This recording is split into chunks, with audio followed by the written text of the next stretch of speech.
आज के इस वीडियो में हम बात करेंगे नरमा यानी कि बीटी कॉटन यानी कि बीटी कपास की टॉप 5 वैरायटियों के बारे में। और ये वैरायटियां आपको अलग अलग मिट्टी के हिसाब से मैं आपको बताऊंगा। हल्की मिट्टी के लिए, मीडियम टाइप की मिट्टी के लिए अलग वैरायटियां होंगी और भारी मिट्टी के लिए इनमें से आपको अलग वैरायटियां बताऊंगा।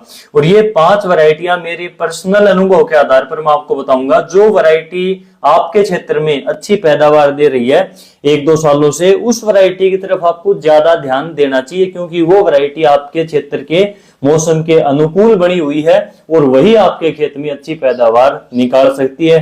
ये बात मैं आपको हर एक फसल की वैरायटियों वाली वीडियो में जरूर बताता हूं, तो ये आपको ध्यान रखनी चाहिए। और वैरायटियों से भी ज्यादा जरूरी 3 बातें जो मैं इस वीडियो के लास्ट में आपको बताऊंगा। कोई भी वैरायटी का चुनाव करने से पहले उन 3 बातों का आपको जरूर ध्यान रखना चाहिए। और ये 3 सवाल हर किसान के मन में होते हैं, लेकिन उसको सही समय पर इसका संतोषजनक जवाब नहीं मिल पाता।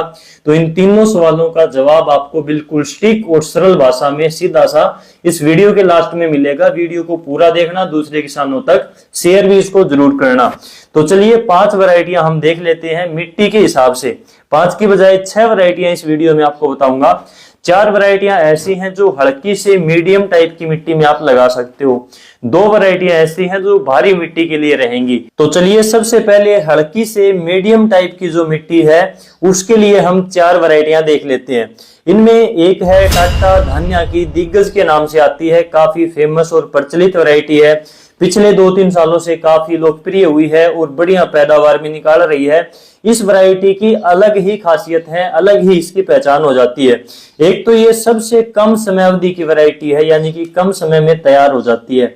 इसके ऊपर फूल और फल जल्दी ही आने लगते हैं और सबसे पहले ये वैरायटी खिलनी शुरू हो जाती है। इसका फ्रूट साइज मीडियम रहता है, यानी कि टिंडे का जो साइज है, बोल का जो साइज है वो मीडियम आपको मिलेगा। ज्यादा टिंडा छोटा भी नहीं होता और ज्यादा बड़ा भी नहीं होता, एक मीडियम साइज का रहता है और चुगने में काफी आसान रहती है खिलने के बाद में। लेकिन इसके पौधे के ऊपर जो फ्रूट सेटिंग है वो काफी अच्छी देखने को मिलती है। टिंडे इसके लड़ियों में आपको लगे हुए दिखाई देंगे, ये इसकी खास पहचान होती है। और एक इसकी पहचान और है कि इसके पत्ते का साइज छोटा होता है। इसके अलावा यूवोस एग्रीसीड की एक वैरायटी आती है यूवोस 51 सुपर के नाम से। ये पहले यूवोस 51 के नाम से आती थी, अब इन्होंने इसके आगे सुपर भी लगा दिया, तो नई वैरायटी इसको बना दिया। लेकिन ये जो यूवोस 51 वैरायटी है ये सदाबहार टाइप की वैरायटी है और हल्की से मीडियम टाइप की जमीनों में अच्छी कामयाब है। बहुत सारे किसान भाई इसको लगातार लगाते हैं, बढ़िया पैदावार भी देती है, जल्दी तैयार होती है, कम समय अवधि की वैरायटी है। ये भी शॉर्ट ड्यूरेशन की वैरायटी है। जल्दी फूल और फल इसके ऊपर लगने स्टार्ट हो जाते हैं और जल्दी इसके जो टिंडे हैं वो खिलने शुरू भी हो जाते हैं। फ्रूट साइज की बात करें तो इसका टिंडा, इसका जो फल है वो दिग्गज से बड़ा रहता है, यानी कि मीडियम से थोड़ा बड़ा इसका टिंडा रहता है।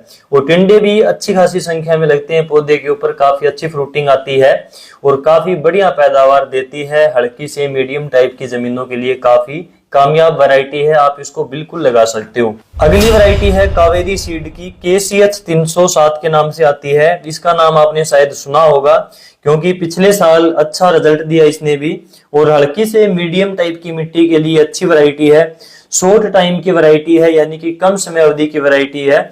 इसके ऊपर भी फल और फूल जल्दी आने लगते हैं, जल्दी तैयार होती है। इसका जो फ्रूट साइज है, जो बोल का टिंडे का साइज है वो बड़ा रहता है। पिछले साल अच्छा रिस्पॉन्स था, अब की बार 1-2 एकड़ में ट्राई करके जरूर देखना इस वैरायटी को। इसके अलावा देहात की इमराल्ड के नाम से एक वैरायटी आती है कॉटन की, और इस वैरायटी का रिजल्ट भी काफी अच्छा था पिछले साल। ये वैरायटी हल्की से मीडियम टाइप की मिट्टी के लिए काफी अच्छी है।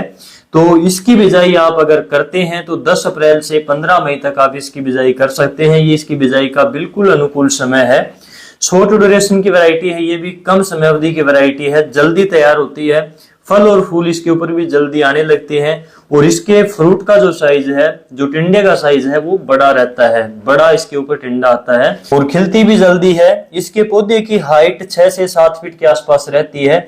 फ्रूट सेटिंग काफी अच्छी देखने को मिलती है, टिंडे अच्छी मात्रा में लगते हैं पौधे के ऊपर। 1 से 2 पैकेट प्रति एकड़ के हिसाब से आप इसकी बिजाई कर सकते हैं। अगर मिट्टी अच्छी है तो 1 पैकेट इसका पर्याप्त रहेगा। अगर मिट्टी हल्की है या फिर टेम्परेचर ज्यादा है इस समय पर, तो 1.5 से 2 पैकेट तक भी आप इसके बीज का 1 एकड़ में डाल सकते हैं। ये वैरायटी आपको केवल देहात सेंटर से ही मिलेगी, मार्केट में दूसरी खाद बीज की दुकानों पर ये वैरायटी नहीं मिलती।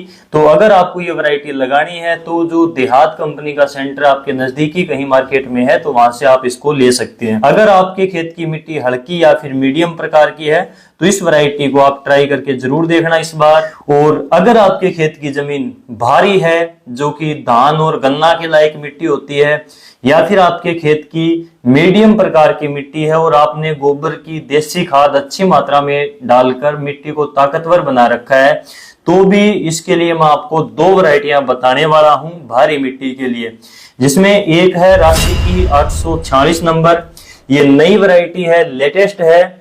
और अगली जो वैरायटी है वो है राशि की ही 773 नंबर। ये पुरानी वैरायटी है, भारी मिट्टी के लिए काफी जबरदस्त वैरायटी है। ये भी जो किसान भाई इसको लगाते हैं वो रिपीट मोड के ऊपर ही लगा रहे हैं, लेकिन जो राशि की 846 नई वैरायटी आई थी ये भी बहुत ही लाजवाब निकली भारी मिट्टी के लिए। दोनों वैरायटियां लगभग मिलती जुलती हैं। 846 का फ्रूट साइज थोड़ा सा ज्यादा बड़ा है 773 से। दोनों वैरायटियों में फ्रूटिंग जल्दी शुरू हो जाती है, यानी कि टिंडे जल्दी लगने शुरू होते हैं और जल्दी खिलनी शुरू भी हो जाती है। लेकिन जो 846 है वो 773 से भी जल्दी खिलनी शुरू होती है। तो भारी मिट्टी के लिए फिलहाल राशि की 846 काफी अच्छी रहेगी। अगर 846 आपको नहीं मिलती है या फिर आपको ज्यादा क्षेत्र में लगानी है तो राशि की 773 भी आप भारी मिट्टी में लगा सकते हो। पुरानी और काफी भरोसेमंद वैरायटी है राशि की 846 वैरायटी। अब की बार भारी मिट्टी अगर आपके पास में है तो जरूर ट्राई करना, काफी शानदार पैदावार देकर जाती है। तो ये थी मेरे हिसाब से 2025 की टॉप 6 वैरायटियां।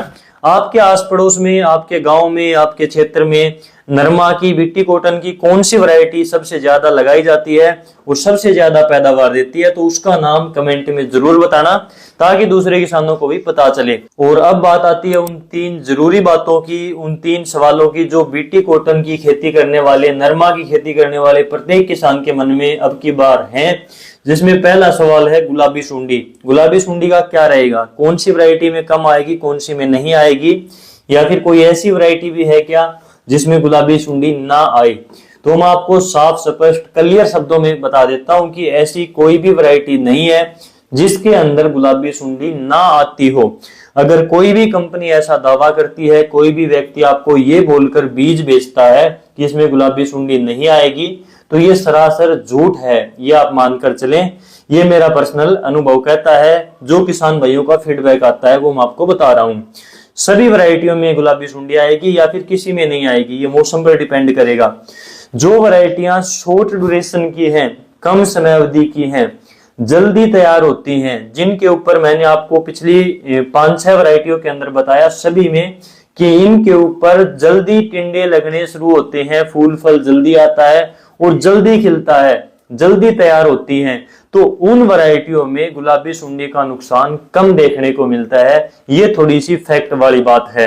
लेकिन जो लंबे टाइम पीरियड की वैरायटियां हैं, जैसे कि राशि की 776 वैरायटी है, उसके ऊपर फ्लोरिंग लेट आती है, वो वैरायटी लेट खिलती है, तो उसके ऊपर गुलाबी सुंडी का अटैक बुरी तरह से होता है, उसमें भारी नुकसान होगा।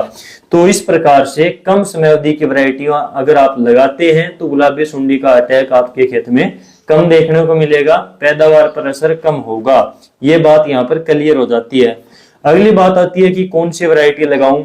तो जो वैरायटी आपके क्षेत्र में अनुकूल है, आपके आसपास आपने देखी है पिछले साल जिसकी पैदावार बढ़िया रही, अपने आसपास के फार्मर से पूछिए, किसानों से पूछिए, जिसकी भी पैदावार बढ़िया निकली, जो 5-4 किसान भाई एक ही वैरायटी का नाम ले रहे हैं, तो वो वैरायटी तो आपको लगानी ही चाहिए, क्योंकि वो वैरायटी आपके क्षेत्र के पॉइंट है कि भारी मिट्टी की जो वैरायटियां हैं, जैसे कि राशि की 846 है, 773 है, तो भारी मिट्टी वाली वैरायटियों को हल्की मिट्टी में, हल्की जमीन में कभी भी आपको नहीं लगाना चाहिए, क्योंकि उस वैरायटी के पौधे को ज्यादा खुराक चाहिए होगी, और अगर उसको खुराक नहीं मिलेगी तो उसके ऊपर जो फूल हैं, जो फल है, वो नीचे गिरने शुरू हो जाएंगे या फिर पौधा जलना शुरू हो जाएगा। उसके बाद में उसमें दिक्कत ही दिक्कत आएगी, तो पैदावार वो नॉर्मल से भी कम देगी। जो वैरायटियां हल्की से मीडियम के लिए बनी हुई हैं वो उस प्रकार की मिट्टी में लगाएं, जो भारी जमीनों के लिए है वो भारी मिट्टी में आपको लगानी चाहिए। तो ये 3 जो पॉइंट है इनके ऊपर आपको विशेष रूप से ध्यान देना है। ये सभी वैरायटियों पर, सभी नरमा की खेती करने वाले किसानों के लिए जरूरी है, उन पर लागू होते हैं। आज की इस वीडियो में बस इतना ही। अगर